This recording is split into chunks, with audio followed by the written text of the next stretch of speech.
desarrollando. Vamos a leer en la carta del apóstol Pablo a los Colosenses en el capítulo 2. Allí vamos a estar leyendo un poquito. Alabado sea el nombre del Señor. A su nombre sea la gloria, aleluya. Colosenses capítulo 2. Vamos a leer, amados hermanos, desde el versículo 13. Gloria al Señor. Dicen un amén de esos pentecostales cuando lo encuentren. Se me olvidaba que era martes hoy, ¿va? Martes. Colosenses capítulo 2, versículo 13. ¿Lo tenemos? Vamos a leer la palabra para la gloria de nuestro Dios, el Padre y el Hijo y el Espíritu Santo. Dice la Biblia: y a vosotros, estando muertos en pecados y en la incircuncisión de vuestra carne, os dio vida juntamente con él, perdonándoos todos los pecados, anulando el acta de los decretos que había contra nosotros, que nos era contraria, quitándola de en medio y clavándola en la cruz, y despojando a los principados y a las potestades, los exhibió públicamente, triunfando sobre ellos en la cruz.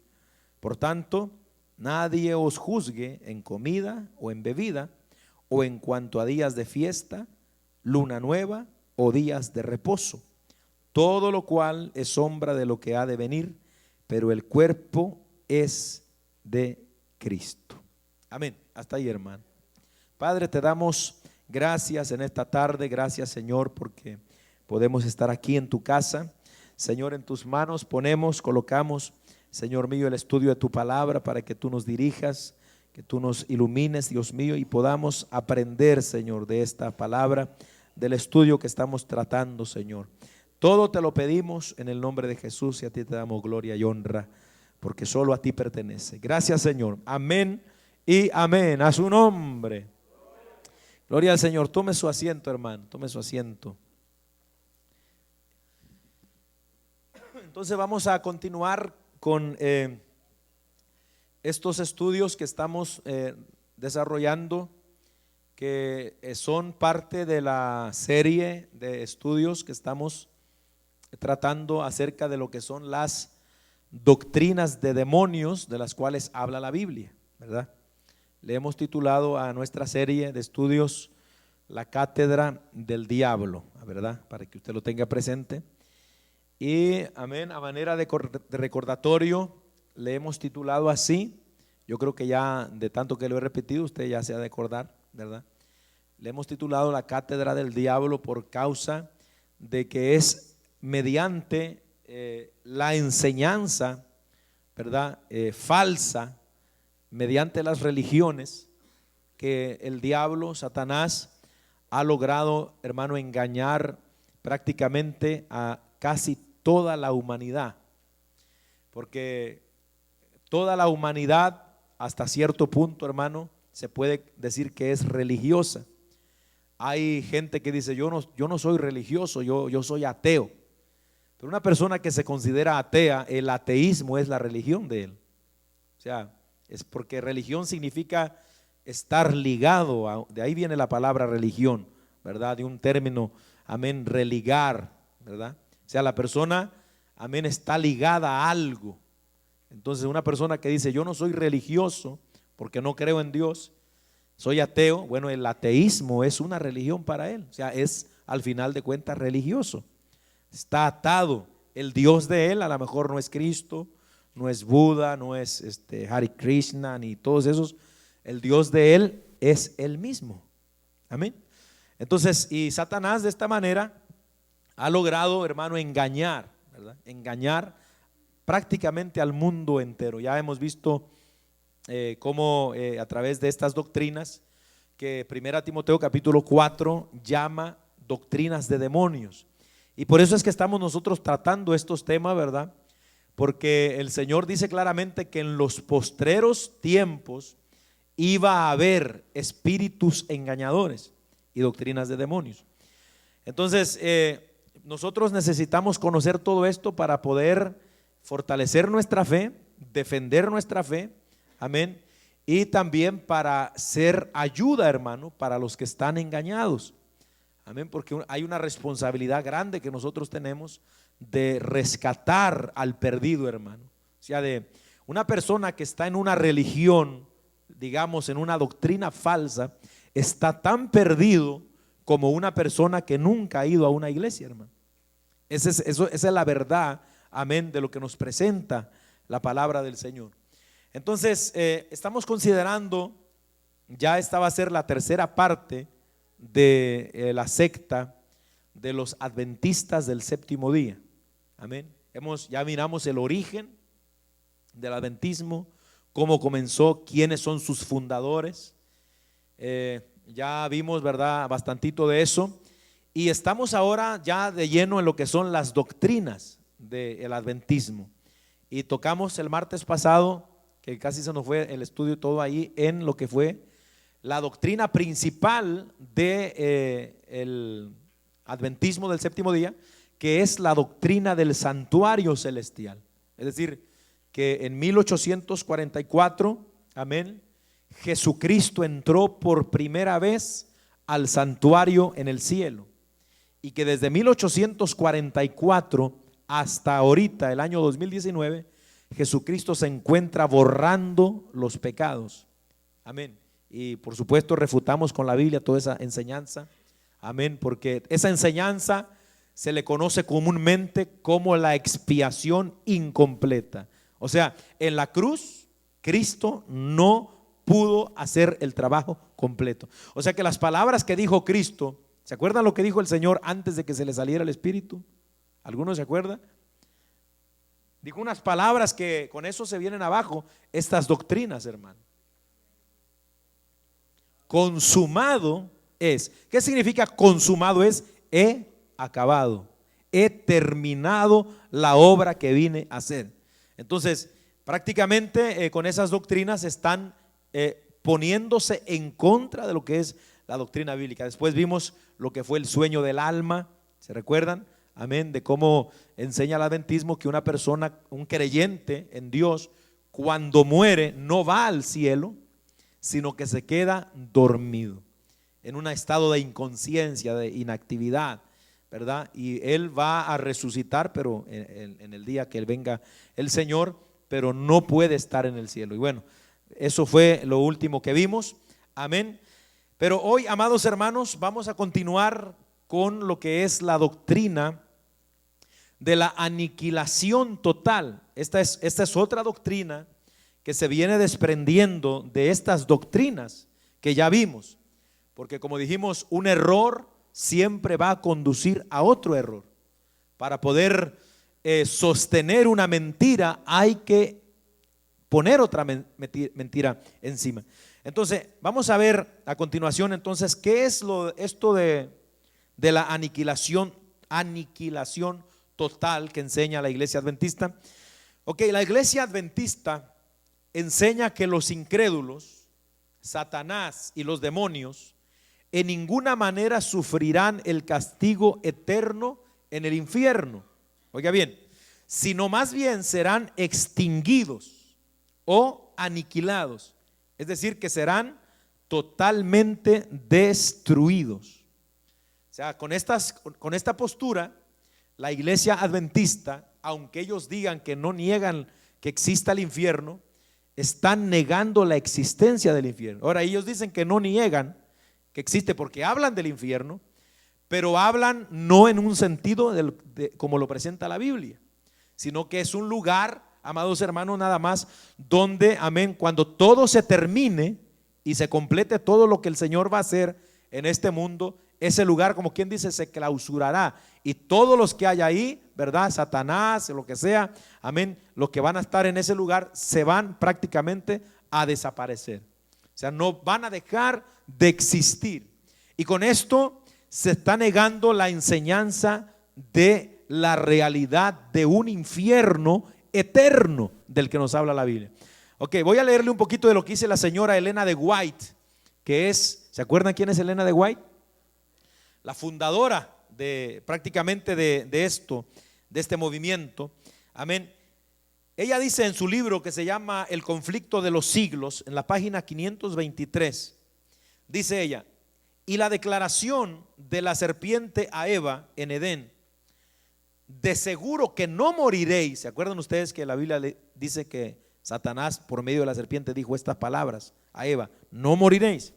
Bueno, la señora de White dice que esas palabras fueron el primer sermón que haya sido jamás predicado sobre la inmortalidad del alma.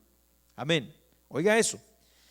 Y sin embargo, dice la señora White, esta misma declaración, fundada únicamente en la autoridad de Satanás, repercute desde los púlpitos de la cristiandad y es recibida por la mayoría de los hombres con tanta prontitud como lo fue por nuestros primeros padres. A la divina sentencia, dice ella, que dice: el alma que pecare, esa morirá. Ese pasaje se encuentra en Ezequiel capítulo 18 versículo 20. Se le da el sentido siguiente: el alma que pecare, esa no morirá, sino que vivirá eternamente, haciendo como una mofa, como una burla a la señora de White. No puede uno menos que extrañar la rara infatuación con que los hombres creen sin más ni más las palabras de Satanás y se muestran tan incrédulos a las palabras de Dios. O sea, con estos escritos, ahorita la voy a leer otro poquito más, con estas declaraciones, la señora de White está ridiculizando la fe cristiana que habla de la inmortalidad del alma. ¿Qué es lo que enseñamos, amén, nosotros por medio de la Biblia? Que el alma de la persona no muere nunca. Cuando una persona muere, como ya vimos, ¿verdad? En el sueño del alma, amén, ellos dicen que deja de existir, que duermen y que no hay ninguna conciencia, pero ya vimos que no, muere el cuerpo, ¿verdad? Este cuero viejo se muere, pero el alma sigue todavía. Amén. Vimos el alma del rico en el infierno que estaba bien consciente, ¿se acuerdan? Vimos los que fueron muertos en la gran tribulación, bien conscientes. Entonces, y esta señora con estos escritos está tratando de decir que predicar que el alma sigue existiendo después de que la muerte llega o sigue consciente es un mensaje de Satanás, dice la señora de White. Entonces están diciendo ella que, por ejemplo, lo que dice Ezequiel capítulo 18 versículo 20, el alma que pecare, esa morirá. Amén. Eso no lo creemos. Y entonces le creemos más al diablo que a Dios, dice la señora de White. Otra cosa que dice ella, dice también: cuán repugnante, libro La Gran Controversia, en la página 535. Dice ella: cuán repugnante a toda emoción de amor y misericordia y aún a nuestro sentido de justicia es la doctrina de que los muertos inicuos, o sea los pecadores, son atormentados con fuego y azufre en un infierno eternamente incendiado, que por los pecados de una breve vida terrenal vayan a ser torturados mientras Dios viva, es decir, por la eternidad. Ella dice: esto es repugnante que los cristianos hablen de un infierno eterno. O sea, como Dios, dice ella, igual que los testigos de Jehová, como un Dios de amor y de misericordia se va a deleitar en castigar eternamente en un infierno, amén, ardiente, con todas esas calamidades a su propia creación. Esto es repugnante, dice la señora de White. Amén. Imagínense, una persona vivió 30 años y que por 30 años vivir en pecado Dios lo vaya a castigar una eternidad. Esto es injusto, es lo que trata de señalar ella. O sea, no es posible, dice ella, que Dios vaya a hacer esto. También dice en el libro, amén, en la página 536 y 547, dice: está más allá del poder de la mente humana el calcular el mal que ha traído la herejía del tormento eterno. La teoría del tormento eterno es una de las falsas doctrinas que constituyen el vino de la abominación de Babilonia, del cual ella hace que todas las naciones beban. Lo recibieron de Roma. Si nos tomamos del testimonio de la palabra de Dios y aceptamos falsas doctrinas, porque nuestros padres las enseñaron, caemos bajo la condenación pronunciada sobre Babilonia y estamos bebiendo del vino de su abominación. Amén.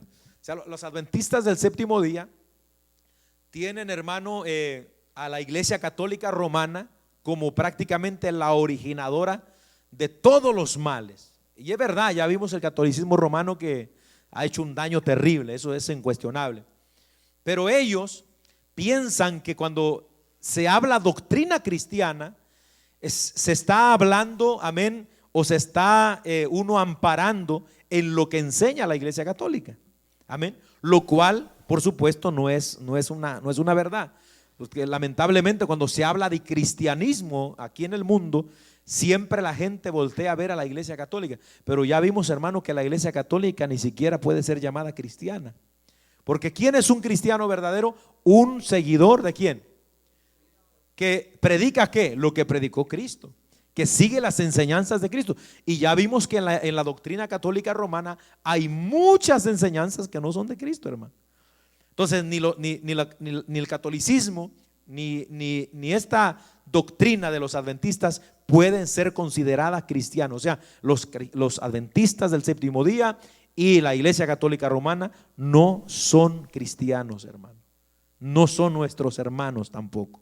Amén. O sea, eso debe de quedar claro. Ahora, esto parece un poquito difícil de pasarlo, pero esto es la realidad, hermano. Ahora, vamos a ver nosotros por la Biblia si es verdad entonces que existe esta doctrina en la Biblia de la aniquilación del alma. El pecador va a morir y al final, amén, simplemente será resucitado para dejar de ser, desaparecer. Amén. No, mire, cuando nosotros leemos la Biblia, el Señor Jesucristo, hermano, amén, fue el predicador más activo acerca del infierno. Es más, el Señor habló más veces del infierno que del mismo cielo. Amén, más veces. ¿Por qué? Porque el Señor sabía que, como dicen los antiguos pentecostales, hay un cielo que ganar y un infierno que perder. Eso es lo que enseña la Biblia, hermano. Amén. Entonces, pero mire, cuando el Señor se refería, por ejemplo, al castigo de los perdidos, de los pecadores, y también a la recompensa de los justos, es decir, de los que han creído en el Evangelio de Jesucristo, el Señor siempre, amén, se refirió, amén, como algo eterno. Vamos a ver lo que dice la Biblia en Mateo 25, en el verso 46, gloria al nombre del Señor, para que usted vea cómo el Señor Jesucristo habla en términos de eterno cuando habla de castigo. No habla de una aniquilación, de una desaparición, no. Mateo capítulo 25, vamos a leer, amados hermanos, primero el versículo 41 y luego vamos a leer el versículo 45 para que usted, 45 y 46, amén. ¿Lo tenemos? Mateo 25, 41 dice: entonces dirá también a los de la izquierda: apartaos de mí, malditos. ¿Quién es el que está hablando? Cristo. Al fuego, ¿qué dice?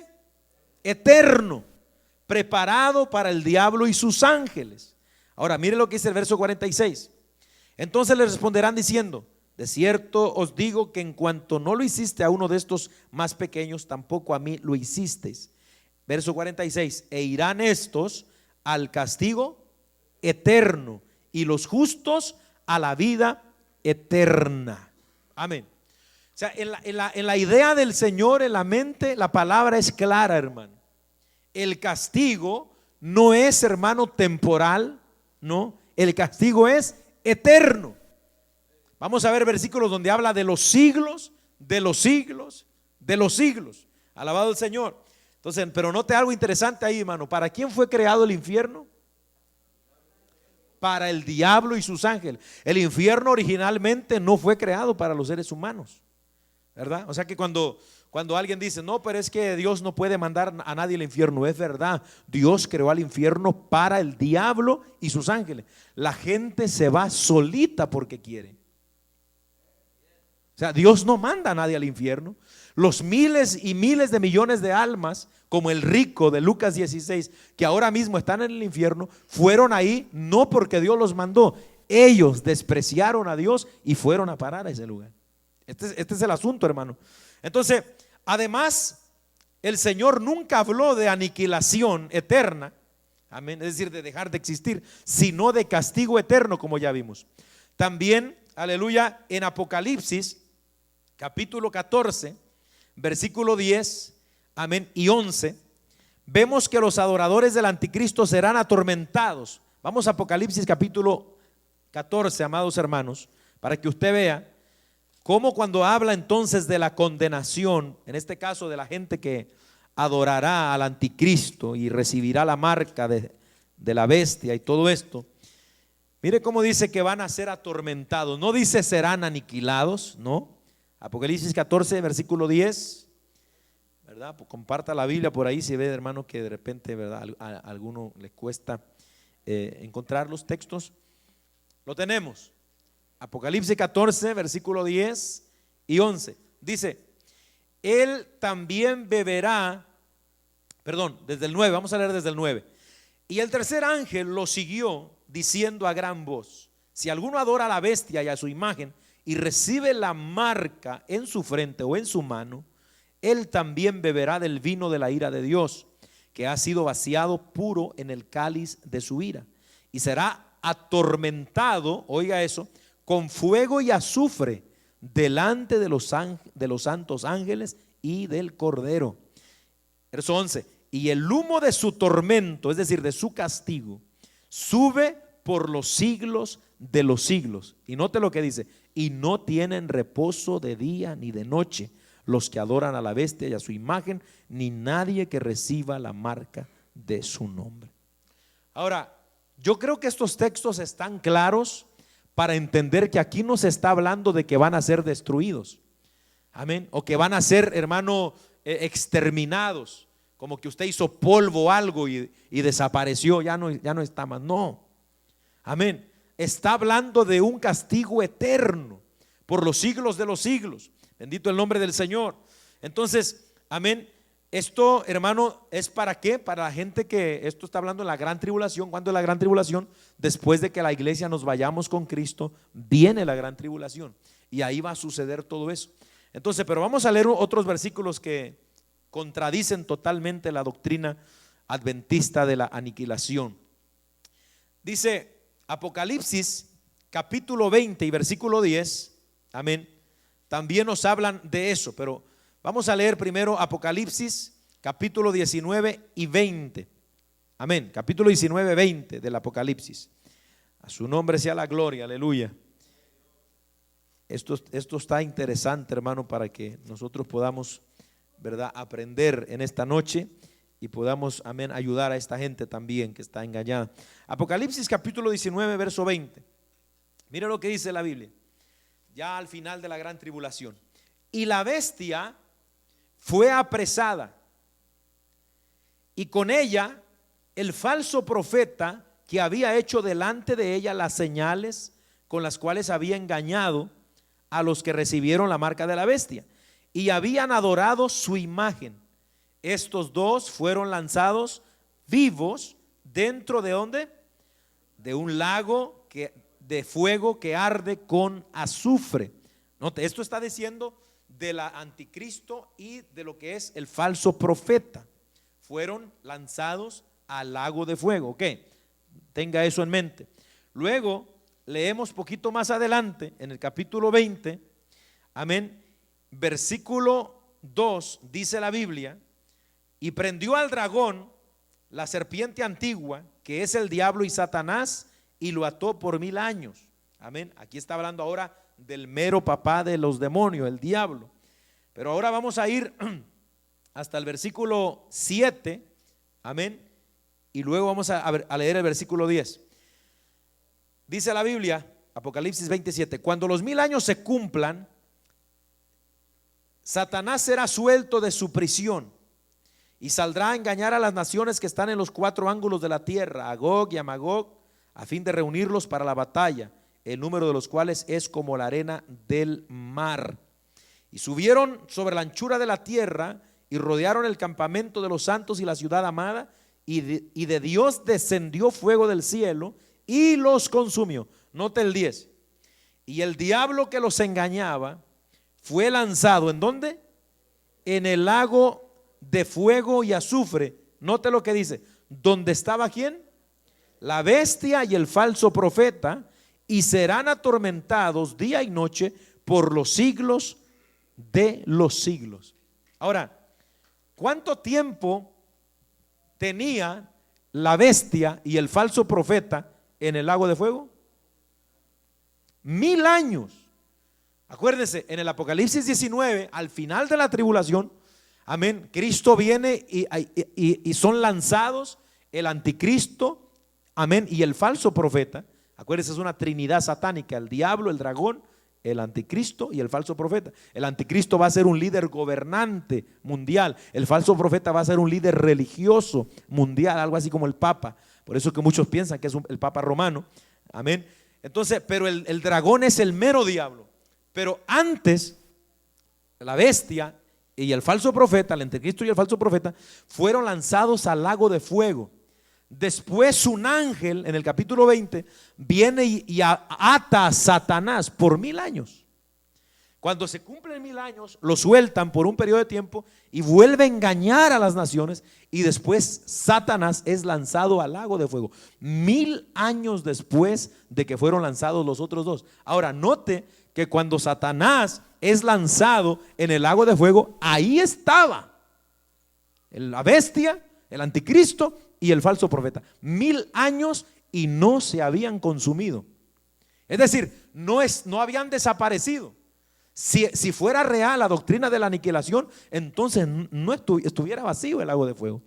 Pero ellos fueron los primeros que inauguraron, amén, o digamos, esto es futuro porque todavía no acontece, pero son los primeros que inaugurarán el lago de fuego, amén. Y después de 1000 años el diablo, y al final Apocalipsis 20:15, vamos a leer también Apocalipsis 20:15 para que usted vea.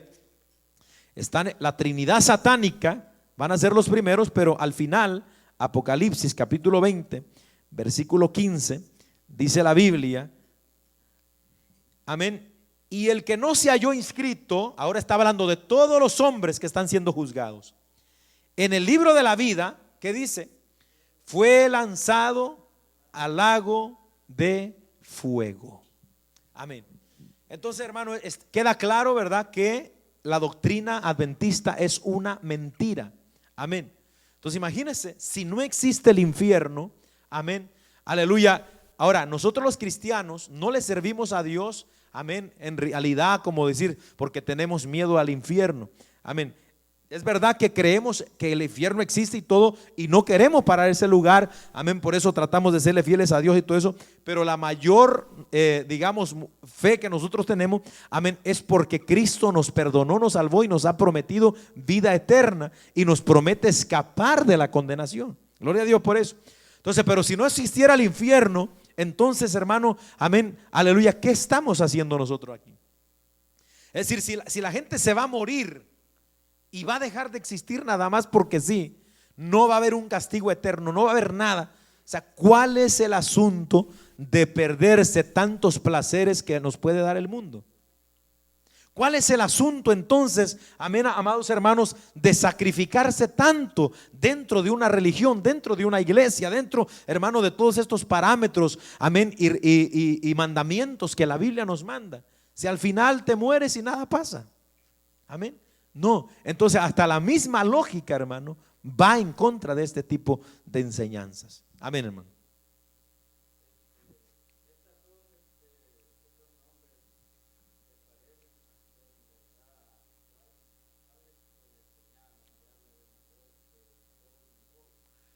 Amén. Bueno, esa es otra historia muy profunda, hermano. Esos son territorios. La mayoría de los comentaristas bíblicos creen que esa es la parte de Rusia, ¿verdad? Se está hablando de una batalla final que se va a dar, ¿verdad? Por supuesto, muchos creen que va a ser como un gobierno también islámico que se va a aliar con Rusia, China y todos esos países para venir a atacar a Jerusalén al final del tiempo. Pero o sea, entrar en esos detalles es bastante, o sea, sí, bastante extenso. Pero se refiere a países, ¿verdad? O sea, está comprobado que son regiones y mayormente representan a lo que es Rusia, ¿verdad? Porque esto vienen allá del norte. Amén, gloria al nombre del Señor. Pero eso es, hermano, eso es.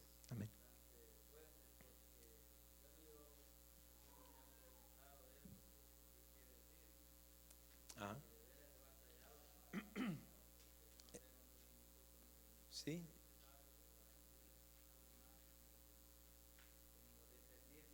Amén.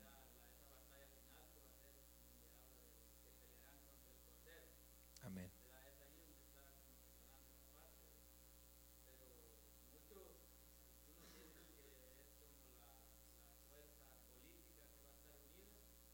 Algo así, algo. Ujú.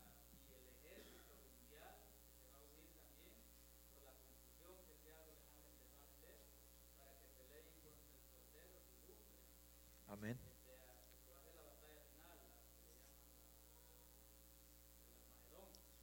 Amén, sí. Sí, es que son, esas son profecías y son bastante profundos, o sea, hay que indagar bastante. El libro de Ezequiel capítulo 38 habla también más en detalle, o sea, da más detalles de esa batalla final. Amén. Pero tiene que ver con esos países, hermano, allá, Rusia, la China y todos esos países. Alabado el nombre del Señor. Entonces, hermano, vamos a dejar aquí lo que es la doctrina de la aniquilación, ¿verdad? Yo creo que eso queda claro por la Biblia, que es en contra, no enseña eso la Biblia. Entonces, otra doctrina y que digamos es pilar del adventismo del séptimo día. De hecho, a la iglesia adventista del séptimo día, que es el nombre oficial, también se le conoce como los sabáticos. ¿Lo ha escuchado usted? ¿Ha escuchado usted términos como los sabatistas? ¿Por qué? Porque guardan celosamente el sábado.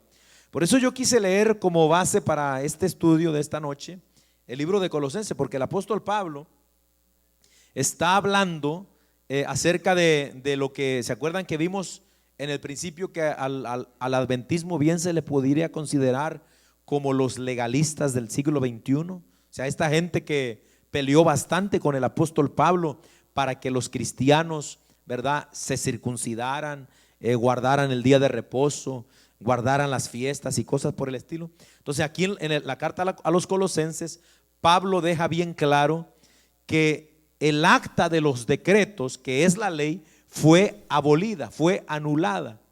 Todo eso fue quitado. Nadie puede censurarnos, dice Colosenses 2. Específicamente el versículo 16 habla, amén, y dice: en días de reposo, en días de fiesta, en lunas nuevas. Todo esto nadie puede censurarnos y decirnos, ¿verdad?, que estamos mal porque no practicamos. No, porque todo esto ha pasado.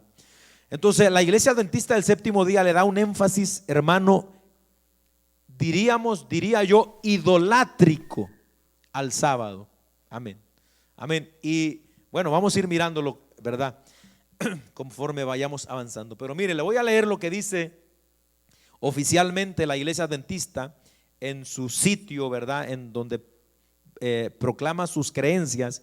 En la creencia número 20, ellos dicen: el bondador creador, después de 6 días de la creación, descansó el séptimo día e instituyó el sábado para todos los hombres como un monumento conmemorativo de la creación. El cuarto mandamiento de la inmutable ley de Dios requiere la observancia del séptimo día, sábado, como día de reposo, adoración y ministerio, en armonía con las enseñanzas y la práctica de Jesús. O sea que ellos dan por sentado que Jesús guardaba el sábado. Ya vamos a ver por qué. El Señor del sábado era Jesús, dicen ellos. Y es verdad, la Biblia lo dice. El sábado es un día de agradable comunión con Dios y con nuestros hermanos. Es un símbolo de nuestra redención en Cristo, una señal de nuestra santificación, una demostración de nuestra lealtad y una anticipación de nuestro futuro eterno en el reino de Dios. El sábado es la señal perpetua del pacto eterno entre Él y su pueblo. Amén. O sea, esto es lo que dice la iglesia adventista oficialmente como iglesia. Ahora, ¿de dónde es que vienen estas doctrinas? Bueno, acuérdese de la señora de White. La señora de White fue la profetisa de esta iglesia. Prácticamente todas las doctrinas de la iglesia adventista fueron desarrollándose por causa de las visiones que iba recibiendo la señora de White. Amén. Y recuérdese lo que hemos señalado acerca del problema de ponerle mucho énfasis a los asuntos espirituales y dejar por un lado la enseñanza de la palabra de Dios. Entonces, la señora de White, amén, en una de sus muchas visiones, más de 2000 visiones que tuvo la señora de White, dice que le fue mostrado lo siguiente. Esta es una visión que Dios le dio a ella, según lo dice en uno de sus libros. Ella dice: en el Santísimo, es decir, en el lugar santísimo del cielo, vi un arca cuya cubierta y cuyos lados estaban recubiertos de oro purísimo. En cada extremo del arca había un hermoso querubín con sus alas extendidas sobre el arca. Sus rostros estaban frente a frente y miraban hacia abajo, y entre los ángeles había un incensario de oro, y sobre el arca donde estaban los ángeles un resplandor sumamente luminoso que se semejaba a un trono donde mora Dios. Junto al arca estaba Jesús, y cuando las oraciones de los santos llegaban a él, el humo del incienso surgía del incensario, y Jesús ofrecía a su Padre esas oraciones con el humo del incienso. Dentro del arca estaba el vaso de oro con el maná, la vara florida de Aarón y las tablas de piedra, que se plegaban, se juntaban la una sobre la otra como las hojas de un libro. Jesús las abrió y vi en ellas los 10 mandamientos escritos por el dedo de Dios. En una tabla había 4 y en la otra 6. Los 4 de la primera brillaban más que los otros 6, pero el cuarto, dice la señora de White, el cuarto, el mandamiento del sábado, brillaba más que todos, porque el sábado fue puesto aparte para que se lo guardara en honor del santo nombre de Dios. El santo sábado, vio la señora de White, resplandecía, lo circuncidaba una aureola de gloria. Es decir, ella vio que el sábado estaba rodeado de una aurora de gloria. Y vi que el mandamiento del sábado no estaba clavado en la cruz, pues de haberlo estado también lo hubieran estado los otros 9, y tendríamos libertad de violarlos todos, así como el cuarto. Vi que por ser Dios inmutable, es decir, que no cambia, no había cambiado el día de descanso. Esta es una visión que ella tuvo, según, y la plasmó en su libro Primeros Escritos, en las páginas 32 y 33. Amén. ¿Acerca de qué? De que debe la iglesia del Señor guardar el día sábado o el día de reposo, porque esto, amén, es el sello de Dios para, digamos, su pueblo eternamente y perpetuamente. Es la idea, ¿verdad?, de lo que la señora de White dice que recibió de Dios. Ahora, nosotros cuando vamos aprendiendo esto, vemos que esta enseñanza, hermanos, del sábado es una de las que identifica más, ¿verdad?, a esta secta. De aquí proviene su nombre, como ya dijimos, ¿verdad?, Iglesia del Séptimo Día. Amén. Pero cuando nosotros leemos la Biblia, es verdad que la Biblia nos dice que el sábado es un recuerdo de la creación material, ¿verdad? Porque la Biblia dice claramente en el libro del Génesis, capítulo 2, versículo 2 y 3, dice la Biblia ahí que después de 6 días de haber Dios creado todas las cosas, reposó, amén, en ese día. Aleluya, amén. Entonces, dice la Biblia que Dios reposó. Ahora, ¿estaba Dios cansado? No, no estaba cansado. Simple y sencillamente cesó de trabajar, terminó su obra y santificó el séptimo día. Eso es lo que dice la Biblia. Entonces, pero lo primero que nosotros vamos a mirar es que, amén, durante por lo menos 2500 años, que es lo que pasa, ¿verdad?, desde, digamos, más o menos la creación de Adán, amén, hasta, hermano, que viene la ley, no se halla en ninguna parte de la Biblia, no se halla que se haga mención, hermano, al mandato de guardar el día sábado. Amén. Entonces, la Iglesia Adventista del Séptimo Día dice que ahí en Génesis 2 está impuesto, amén, para que todos los hombres guardemos el sábado, porque es el sello de Dios para su pueblo. Pero eso no es lo que dice la Biblia. La Biblia solo dice que Dios bendijo ese día y lo santificó. Haga de cuenta que Dios no es que estaba cansado, sino que reposó y contempló la creación que había hecho. Se regocijó en eso. Amén. Pero no vemos hasta que llega la ley que entonces empieza a haber mandamientos para que se guarde el día de reposo. Específicamente para un pueblo, no para la humanidad. Porque si hubiera sido para toda la humanidad, como enseña la iglesia adventista, entonces desde allá, desde el Génesis, Dios lo hubiera dicho. Pero no vemos que le haya dicho nunca a Adán: vas a guardar el día de reposo. Nunca le dijo eso a Adán. Simple y sencillamente dice eso ahí en el Génesis capítulo 2. Eso tenemos que verlo. ¿Cuándo es, hermano, entonces que aparece el mandamiento? Hasta que aparece el pueblo de Israel. Y esto nos lo deja claro cuando leemos el libro de Nehemías, capítulo 9 de Nehemías. Leamos, hermano, a su nombre sea la gloria. Capítulo 9 de Nehemías, para que usted vea. Esta parece ser la primera vez que se les dio tal ordenanza. Amén. De modo que no es una orden general para toda la humanidad, hermano, sino solo para el pueblo de Israel. Nehemías capítulo 9, versículos 7. Amén. Vamos a leer. Bueno, usted puede leer, podemos leer desde el 7 hasta el 14, pero vamos a leer 13 y 14, ¿verdad? Por el tiempo, para avanzar más. Pero usted puede apuntar la cita desde el 7 hasta el 14, pero yo voy a leer desde el versículo 13 y 14 nada más. Note lo que dice ahí, Nehemías 9, 13 y 14. Y sobre el monte de Sinaí descendiste y hablaste con ellos desde el cielo y les diste juicios rectos, leyes verdaderas y estatutos y mandamientos buenos. Verso 14.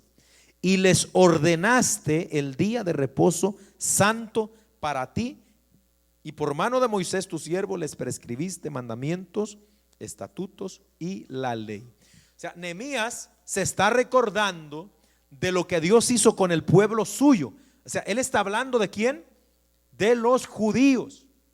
Y aquí parece ser que Nehemías está de acuerdo en entender, y nos hace entender y conocer también, que la primera vez que se dieron ordenanzas respecto a guardar el día sábado o el día de reposo, amén, fue al pueblo de Israel, donde 2500 años después de que comenzó todo, después de Adán, donde en la ley, amén. O sea, que simple y sencillamente con entender eso, nos debe de quedar claro que no es para toda la humanidad, amén, solamente para los judíos, amén.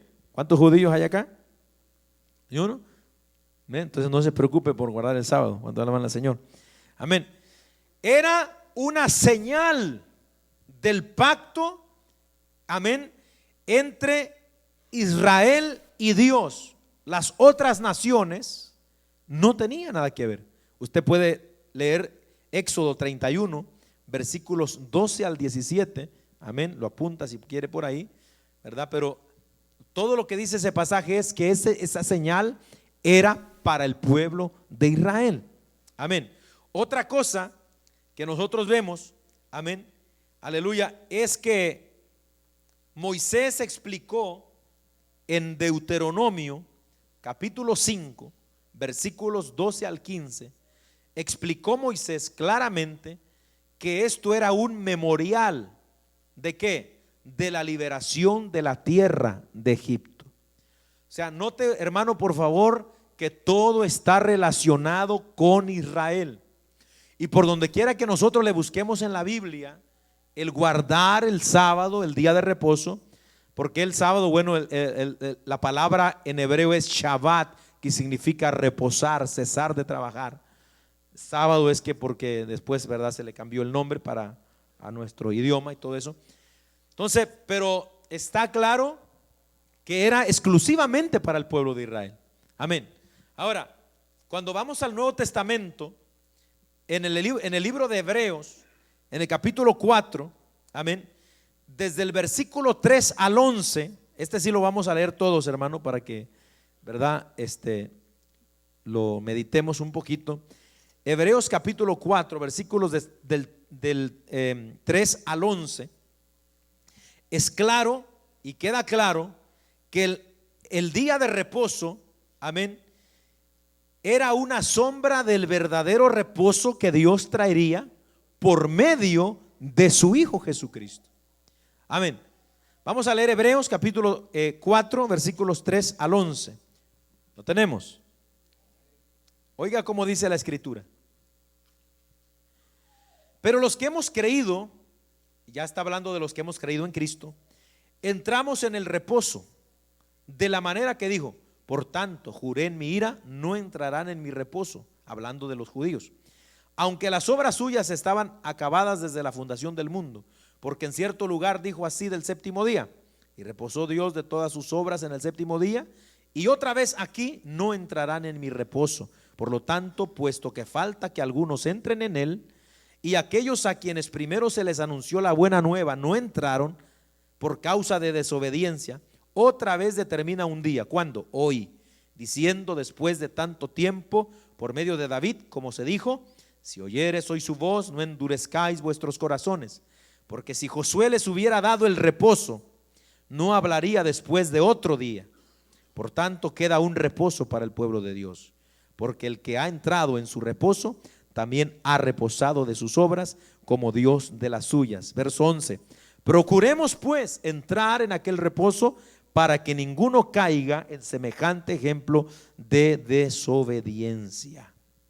Ahora, ¿qué está diciendo el autor a los hebreos aquí?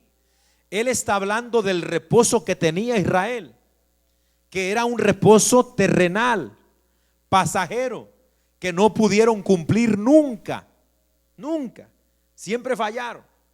Pero dice, amén, si ese hubiera sido el reposo, incluso haber llegado a la tierra prometida, amén, Josué no les hubiera, amén, con Josué se hubiera acabado todo.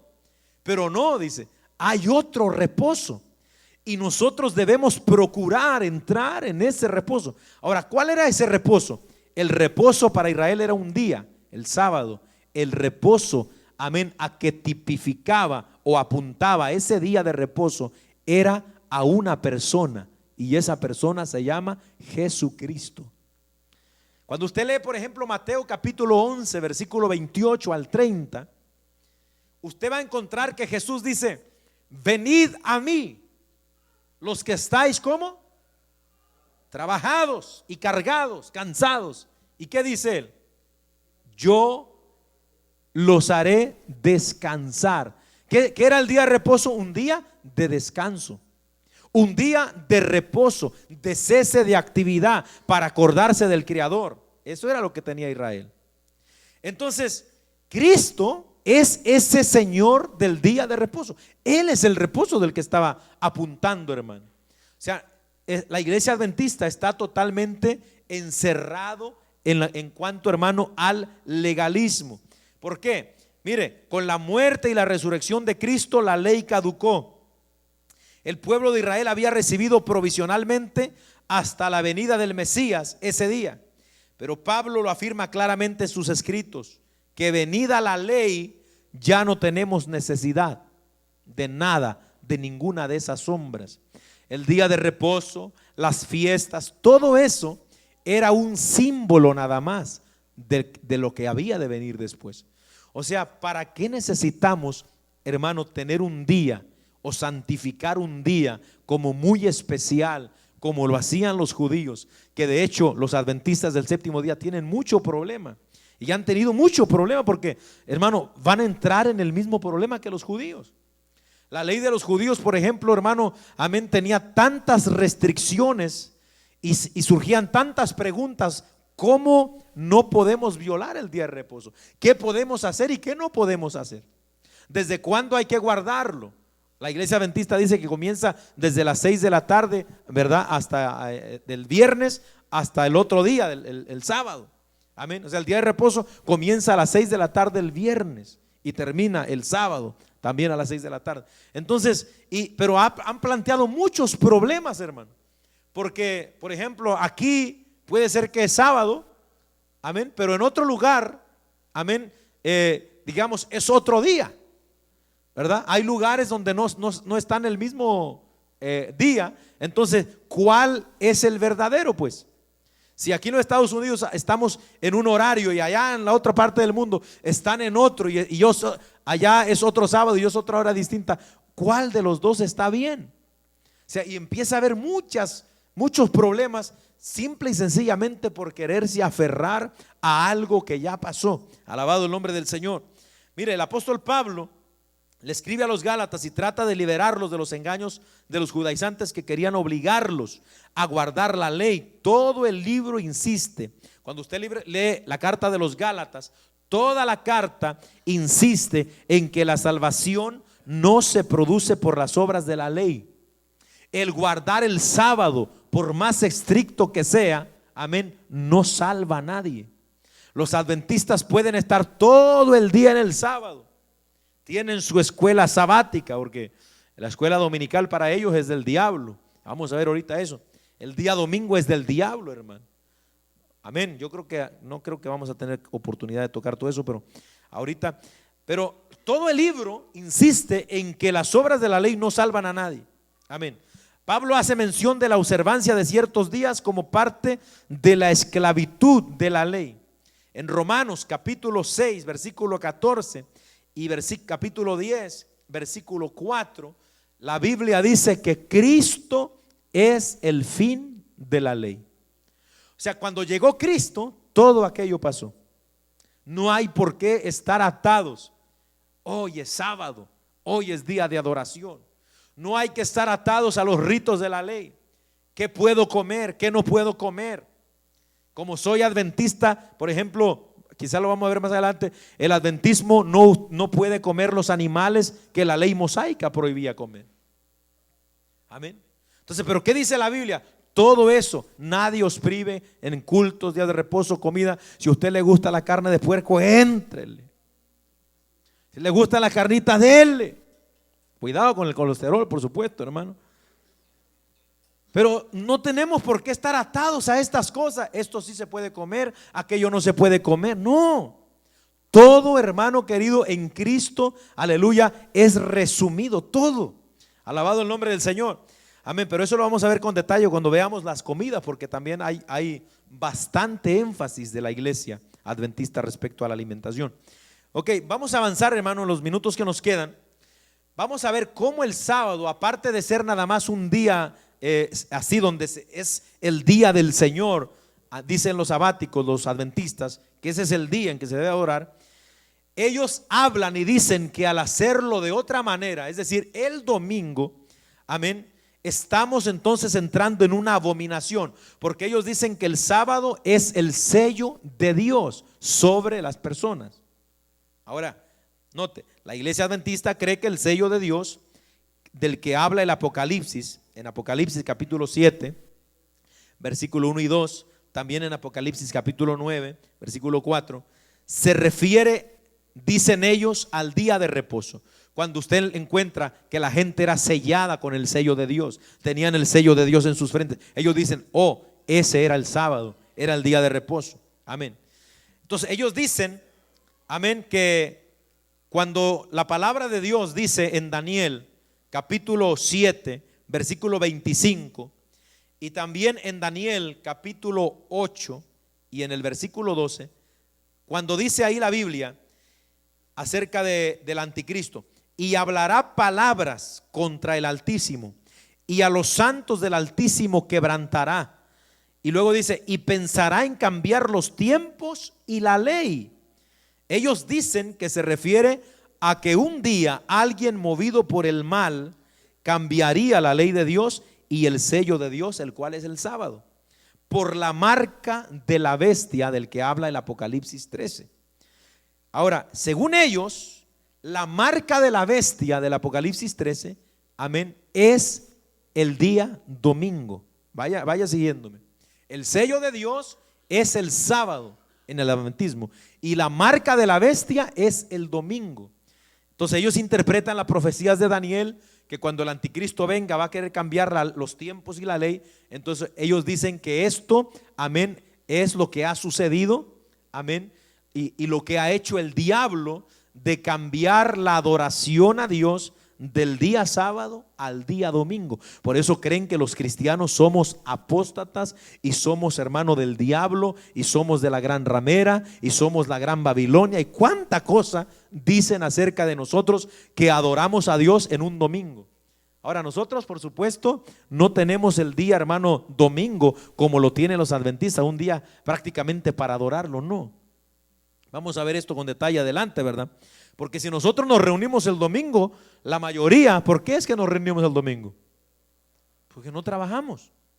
Pero si usted cristianamente, particularmente hablando, usted tuviera que a lo mejor trabajar el domingo, digamos, ¿verdad? Un ejemplo, aunque esto es bien difícil que ocurra, pero si alguien trabajara el domingo, amén, ¿se metería en problemas con Dios?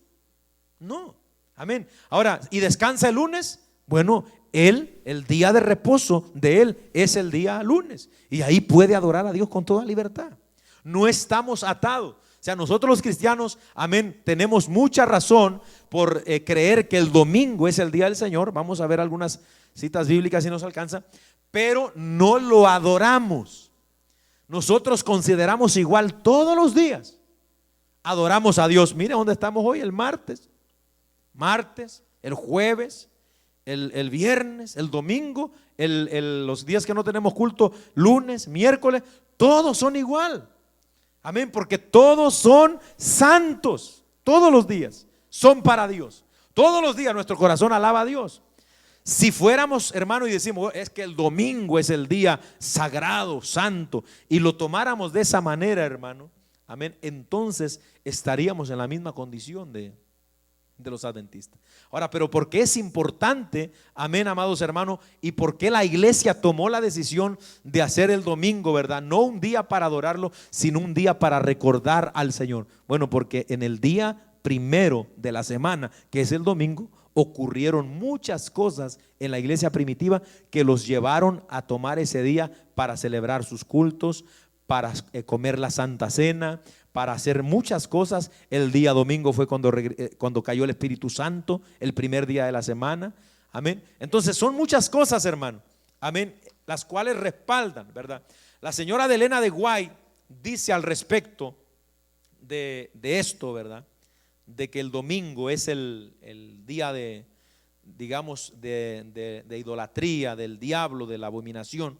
Dice la señora de White en el libro Conflicto de los Siglos: cuando los hombres rechacen la institución de Dios que Dios declaró ser el signo de su autoridad y honren en su lugar lo que Roma, o sea la Iglesia Católica, escogió como signo de su supremacía, ellos aceptarán de hecho el signo de sumisión a Roma, la marca de la bestia, dice ella. Y solo cuando la cuestión haya sido expuesta así a las claras ante los hombres y ellos hayan sido llamados a escoger entre los mandamientos de Dios y los mandamientos de los hombres, será cuando los que perseveren en la transgresión recibirán la marca de la bestia. Esto en el Conflicto de los Siglos, página 443. Amén. Entonces, está, hermano, claro, ¿verdad? Esto. Pero vamos a terminar con esta partecita aquí, hermano, y aquí le vamos a dejar para no quedarnos a medias.